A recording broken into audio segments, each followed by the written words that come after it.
आप सबको पता होगा कि कई टीचर्स भी हम में से, मैं भी कई बार यहाँ ऑफिस आके चला गया कि हमें चेयरमैन साहब से मिलना है, चेयरमैन साहब से मिलना है, बट कोई मुलाकात आज से पहले नहीं हुई। बट जब आज हम सारे टीचर्स यहाँ आके बैठे और आप सब लोग आए तो जो एक कलेक्टिव आवाज़ उठी कि भाई अब तो हमें मिलकर जवाब चाहिए, जो इस जवाब की हम तलाश में थे कि एसएससी ये मानती भी है कि वो गलत है या नहीं, तो वो चीज़ आज हो पाई आप सबकी बदौलत और सब शिक्षकों की बदौलत कि मिल पाए चेयरमैन साहब से। और वो भी छोटी मीटिंग नहीं, पहले ये जरूर कहा गया कि हाँ भाई 5-7 मिनट आप जो कहना है कह लीजिए, लेकिन लगभग 1.5 घंटे से भी ज़्यादा वहाँ पे बैठे और बैक टू बैक बात हुई, हर टॉपिक पे बात हुई। उन्होंने खुद कहा कि ये जो अनफेयरनेस है ये सब हम एक्सेप्ट करते हैं, बट आप अगर ये सोच रहे हैं कि हमने उनको सारे ऑप्शन दिए। हमने कहा कि आप ये ओवर एज वाले बच्चों को लास्ट तक लेके गए नॉर्मलाइजेशन, इस पे आपको रिजल्ट रिवाइज करना चाहिए। इस पे भी उन्होंने कहा कि मैं अभी आपको कुछ नहीं दे पाऊंगा, मना कर दिया कि अभी नहीं बोल पाऊंगा, आप मुझे लिखित में दे दीजिए और मैं उस पर सोचूंगा, ऊपर बात करके बताऊंगा कि रिजल्ट रिवाइज हो सकता है या नहीं। दूसरी चीज हमने कहा कि भाई आप इन बच्चों का, जो बच्चे 344 नंबर ला के भी बाहर रह गए, आखिरी अटेम्प्ट था, इनको एक एक्स्ट्रा अटेम्प्ट ही दे दीजिए। उन्होंने कहा ये सरकार के हाथ में या फिर कोर्ट हमें आदेश करे। पहले ये कहा, हमने कहा हम सरकार से बात करेंगे, सरकार से ये कहलवाएंगे। लास्ट में उन्होंने धीरे से ये कह दिया कि कोर्ट से काम जल्दी हो जाए।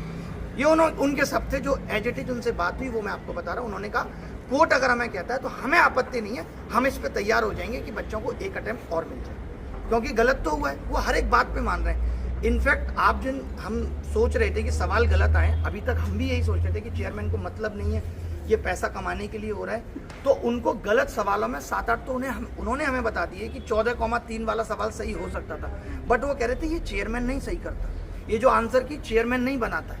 अब ये बन गई और रिजल्ट रिवाइज हो गया, रिजल्ट जारी हो गया, तो अब कुछ नहीं हो सकता है। बट मैं आपको वादा देता हूं कि आज के बाद कोई सवाल गलत नहीं आएगा। ये कम से कम 5 से 7 बार बोला है, और भी लोग गवाह हैं, तुषार है यहाँ पे, भाई जिस बात पे गलत लगे वो बता देना। इन्होंने खूब लड़ा, ये भी थे, इन्होंने खूब कहा, इतना रिक्वेस्ट किया कि भाई हमारा तो भविष्य चला गया, 2023 में आपने चला दिया, 2024 में अब आपने ये कर दिया। फिर बात आई नॉर्मलाइजेशन की, तो उन्होंने कहा कि मैं ये वादा देता हूँ कि आज के बाद मेंस कभी 2 शिफ्ट में नहीं होगा। ये भी बोला कि बात चल रही है। उन्होंने ये भी कहा कि जो है हमने आगे डाला हुआ है सरकार को कि फॉर्म फीस बढ़ा दें, ताकि ऐसा ना हो कि 36 लाख लोग फॉर्म भरते हैं, हमें व्यवस्था उतनी ज्यादा करनी पड़ जाती है, और हम जो है कम बच्चे फॉर्म भरें, 36 लाख के बाद पहुंचते 18 लाख हैं, तो हम इस पे भी सोच रहे हैं। ये बात थी नॉर्मलाइजेशन पे। आपका कोई क्वेश्चन है तो आप उस पर भी पूछ सकते हैं बीच में। डिफिकल्टी लेवल पे बता देता हूँ। हाँ, एक हमने कहा कि एक बच्चा एमटीएस की नौकरी ले रहा है, उन्होंने बहुत इत्मीनान से सुना, सीएचएसएल की भी ले रहा है और इसकी भी ले रहा है। वो बोले इसमें कर कुछ नहीं सकते, बट इस साल से क्या होगा, पहले सीजीएल होगा, सीजीएल का रिजल्ट आ जाएगा, फिर सीएचएसएल, फिर उसका रिजल्ट आएगा, यानी जिसको सीजीएल में नौकरी मिल जाती है वो सीजीएल फिर भरेगा नहीं, सीएचएसएल, फिर एमटीएस होगा। और हमें भी इस बात की शर्मिंदगी है, ये सब थे, कि एमटीएस का पेपर सीजीएल के लेवल से ऊपर आ रहा है। हमने कहा 90% कट ऑफ जा रही है, तो उन्होंने कहा डिफिकल्टी लेवल पे भी अब सवाल टीसीएस नहीं बनाएगी, ये खत्म कर दिया। इस पे तो उन्होंने ये नहीं कहा कि करेंगे, इस पे उन्होंने कहा कर दिया है, ये काम हमने कर दिया है कि अब टीसीएस पेपर नहीं बनाएगी, क्योंकि वो जिम्मेदारी नहीं ले रही, इतने गलत सवाल आ रहे हैं। उन्होंने अपने आप से जेई का जिक्र करा, बोले आप अपना छोड़ो, सीजीएल का जेई में देखो कि 100 सवालों में 16 गलत। जेई वाले पे भी उन्होंने ये बात की, हर एक चीज पे ये बात हुई। उन्होंने कहा कि ये कमेटी जो रिजल्ट बनाती है, जो डिसाइड करती है कि किसको मार्क्स टू ऑल देना है और किसको नहीं देना है। सर नॉर्मलाइजेशन के अब वेटिंग लिस्ट की बात आई, तो वेटिंग लिस्ट में हमने कहा कि आप जो वेटिंग लिस्ट है वो इस पे दे सकते हो एमटीएस में, तो उन्होंने कहा इस पे हम सोचेंगे, कोशिश कर रहे हैं कि कैसे इस चीज को खत्म किया जा सके। दूसरा जो मैंने उनको सजेशन दिया, बहुत प्रेशर से कम 20 बार बोला होगा, जिसपे उन्होंने कहा कि मैं इस पे ऊपर बात करके अप्रूवल लेने की कोशिश करता हूँ, वो मैंने ये कहा कि आप मत लाइए वेटिंग लिस्ट, लेकिन आपको पता है इस बार इतने सारे बच्चे बाहर हो गए, तो आप एटलीस्ट ऐसा कर लीजिए कि जो बच्चे लोअर ग्रेड वाले 2400 ग्रेड पे, उनको कोई तो नौकरी मिल जाए। 2400 मिलेगी तो किसी को ऐतराज नहीं होगा, 2400 सबसे नीचे की नौकरी है, तो इस पे उन्होंने कहा कि हम सोचेंगे।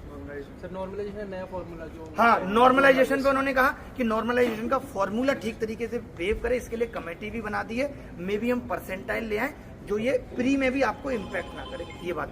और किसी बात की बात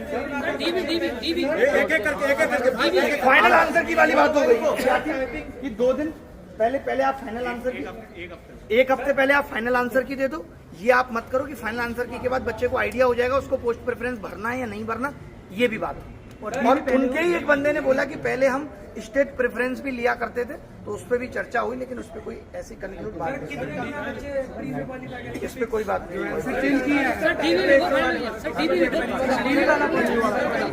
हाँ, डॉक्यूमेंट वेरिफिकेशन का सुन लीजिए।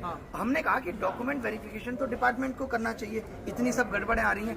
उन्होंने खुद कहा कि जब वो जो डिपार्टमेंट कर रहे हैं, मिनिस्ट्रीज कर रही हैं, उसकी वजह से हम पे आरोप आ रहा है, तो हमने खुद सरकार को कहा कि हम डॉक्यूमेंट वेरिफिकेशन करेंगे। तो सरकार ने हमें ये कह दिया कि आपका काम केवल एग्जाम लेना है, डॉक्यूमेंट वेरीफाई करना नहीं। यही बोला भाई कि आपका काम एग्जाम लेना है, डॉक्यूमेंट वेरीफाई करना नहीं है। इसीलिए हमारे हाथ में अभी डॉक्यूमेंट वेरिफिकेशन नहीं। सर एक क्वेश्चन, एक मिनट कोई नहीं बोलेगा, एक मिनट। हाँ, एसएससी की वेबसाइट पे साफ साफ इनका रूल्स और डिसीजन मेकिंग प्रोसेस दे रखा है। उसमें साफ साफ लिखा है कि टेंटेटिव आंसर की और फाइनल आंसर की दोनों चीजों पे फाइनल सिग्नेचर चेयरमैन के होते हैं। तो ये कैसे कह रहे हैं कि हमने नहीं बनाई? नहीं, चेयरमैन के सिग्नेचर होना और एक बनाना, देखिए दोनों में बड़ा अंतर है। आप बहुत सारी चीजें जब आप एक लेवल पे आके बैठ जाते हो तो आप साइन करते वक्त सारे आंसर्स वेरीफाई नहीं करते। जिम्मेदारी तो इन्हीं की हो गई ना, फिर जिम्मेदारी हो गई, ये मैं मानता हूँ, तो मान रहे हैं इस बात को, तो अब कह रहे हैं, लेकिन अब तो अब इसका रास्ता, मेरी बात तो सुनो, अगर एसएससी को 2024 में झुकाना है और मजबूर करना है, और वो करना भी चाहिए हमें, क्योंकि हम सारी बातों पे एकदम ट्रस्ट नहीं कर सकते, ताकि रिफॉर्म्स आए भी, तो उस रिफॉर्म्स का आधार 2024 ही है। आप ये नहीं कह सकते कल को कि भाई 2025 में ऐसा कर देना। वो कहते हैं ठीक है कर देंगे, अभी भी तो कहा है, खुद कहा है पड़ेगा सर, फिर से बैठना पड़ेगा 24 में। डीवी मैं वाला वही पॉइंट भी अभी रह जाता है एक तुम्हारा में। डीवी वाला भी पॉइंट, डीवी वाला पॉइंट डॉक्यूमेंट वेरिफिकेशन ना, तो बाकी है, बिल्कुल बैठना पड़ सकता है। और अभी हमें कोर्ट में भी बहुत फास्ट प्रोसीडिंग करनी पड़ेगी, ताकि हम इनको झुका पाए। जो इन्होंने वास्तविक ग्राउंड पे गलती की है उसमें तो सुधार होना चाहिए। तो उन्होंने खुद भी कहा कि भाई आप कोर्ट में कहो, और हमारे पास भी उन्होंने खुद कहा, मैंने आपके पास क्या जवाब है, मैं नहीं पूछा उनसे, पूछा भाई मैंने कहा आपके पास जवाब क्या है, आप कोर्ट में क्या जवाब दोगे कि आप 800 बच्चों को डोरे। उन्होंने कहा यही देंगे कि पिछले साल भी ऐसा हुआ था, उससे पिछले साल भी ऐसा हुआ था, सुधार हुआ ही नहीं। वो बहुत सारी चीजों में खुद बोले कि ये सारी चीजें पहले से खराब चलती आ रही है, तो मैं भी यही जवाब दूंगा। तो इस जवाब पे तो कोर्ट कन्विंस होने वाली है नहीं कि इस जवाब पे कोर्ट कन्विंस हो जाएगी।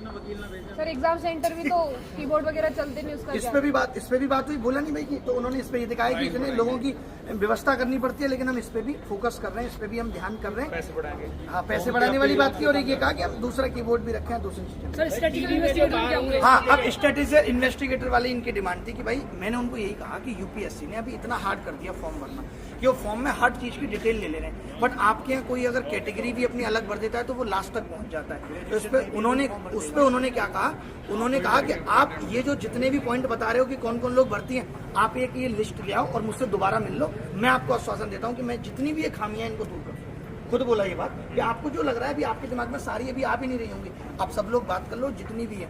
और जो आप कह रहे हो कि इसमें वेटिंग लिस्ट आ सकती है, वो इसलिए नहीं आ सकती। उन्होंने कहा कि कुछ ऐसे बच्चे और भी होंगे जो उस लिस्ट में चले गए, क्योंकि ऐसा नहीं है ना 30 साल बाद वाला बच्चा ही जेएसओ ले रहा है या ऐसा ही ले रहा है, कोई भी बच्चा ले सकता है, किसी की भी स्टैटिस्टिक्स ठीक हो सकती है। तो उन्होंने कहा कि उसको उसमें कोई नीची पोस्ट मिल गई हो और इसमें ना मिली हो, क्योंकि आपकी कट ऑफ तो कम जाती है, तो इसलिए इसमें वेटिंग लिस्ट नहीं है। सर ये डीओपीटी में इन्होंने बोला है कि डीओपीटी में मत जाओ, आप कोर्ट चले जाओ, जल्दी हो जाएगा।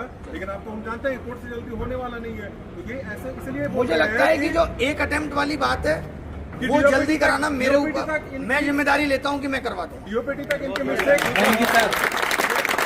कोर्ट की मैं जिम्मेदारी ले सकता हूँ कि जो चीजें उन्होंने बोली हैं और जो आपको दिखती है कि कोर्ट से हो सकती है, तो मैं जरूर करूँ, लेकिन मैं पूरी ताकत लगा इनका नहीं पहुंचे इसलिए ये रोक रहे हैं।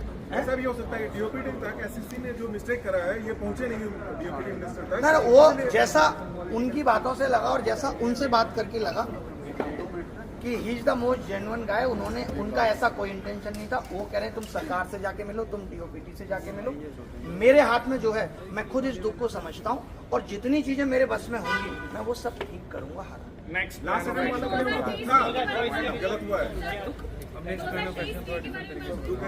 2023 हिस्ट्री के बारे में सवाल ही नहीं होता, साफ मना करते बहुत बोला, इसके बोले नो एंड ओ बड़ा बड़ा है, ये बोले। नोटिफिकेशन सर डिले करेंगे ना, तो मैं नहीं बोल रहा, उन्होंने बोला, मैंने तो 8-10 बार बोली बात। गाइडलाइन के तहत बाहर कर दिया जाएगा। सुनो, समझाओ उनको, कोई भी बात, उनको मिलने में भी कोई दिक्कत नहीं है। नोटिफिकेशन डिले करवाओ सर, 22 को नोटिफिकेशन है। उन्होंने खुद ही बोला कि अभी 2 महीने लगेंगे इन चीजों को ठीक करने में। मैं एग्जैक्ट तो नहीं पूछ पाया, बट मुझे लगता है 2 महीने बाद ही आएगा नोटिफिकेशन। ठीक है सर, मैंने ये भी कहा कि आप उसमें नोटिफिकेशन में ये तक नहीं देते मेंस कब लेंगे, बोला ये हमारे लिए मुश्किल है, नहीं हो पाता। उन्होंने बोला है रिफॉर्म्स करेंगे, नहीं किए तो दोबारा से इसे प्रोटेस्ट होगा। और बाकी 2000 सर पहले में और 2024 वालों के लिए ये है, एक बात को समझो बड़े ध्यान से, बाकी कोर्ट जो बातें मुझे जहाँ तक समझ में आई है वो ये है कि 24 वाले केस में चेयरमैन साहब आप भी अगर ये सोच के आए थे लेकिन कोर्ट बहुत आज जाएंगे और सब कुछ छीन के ही लाएंगे तो इट्स नॉट पॉसिबल। धीरे धीरे ही चीजें मिलेंगी।